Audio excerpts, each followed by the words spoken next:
Okay, we did a quick review, another section on fractions, and then we did just now a quick review on decimals. So now what we're going to do is we're going to talk about how to convert a fraction to a decimal.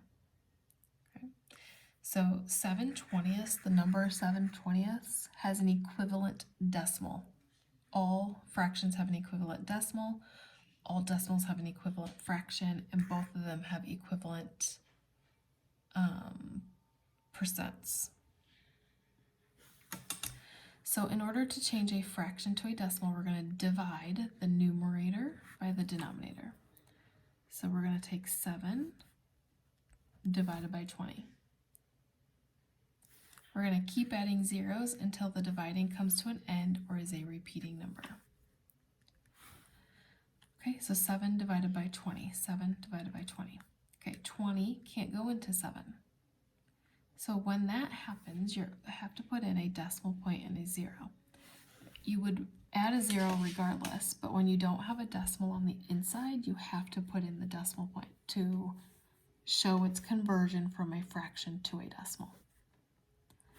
20 goes into 70 3 times, which is 60. Subtract.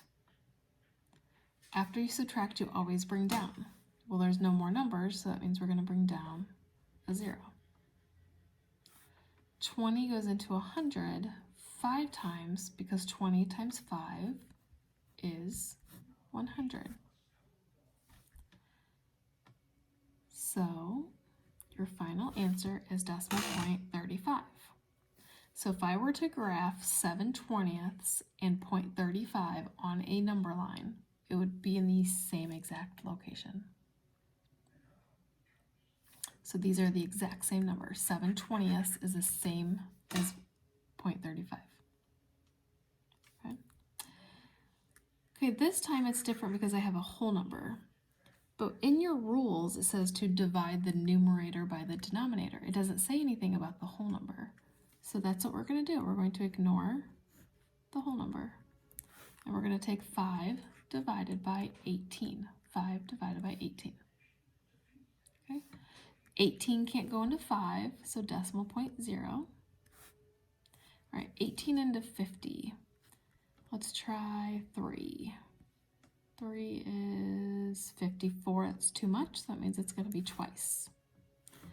And I get 36.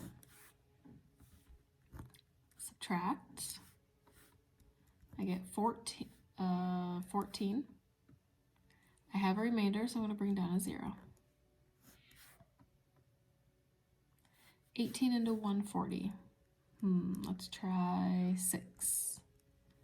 48, 6, 7, 8, 9, 10 is 108. Let's try 8. 64, 8 and 6 is 14. That's too much, so it's going to be 7. 8 times 7 is 56. 6 down, 5 up, 7, 8, 9, 10, 11, 12, 126. Subtract. I get 14. I have a remainder. That means I need to bring down another 0. Now what do we notice? Well, my previous division was 140, and now I have 140 again. So if I do 7 again, I'm going to put 126 and subtract. I'm going to end up with 140 again. So this would be considered a repeating decimal. So when that happens, your final answer, your 9 is your whole number in your fraction, so 9 stays the whole number in your decimal. Put in your 0.27. The 7 would keep repeating. It would be a 7 again, and then you would do it, and then be a 7 again, do it, 7 again. So when it's repeating, you put a bar over it to represent repeating.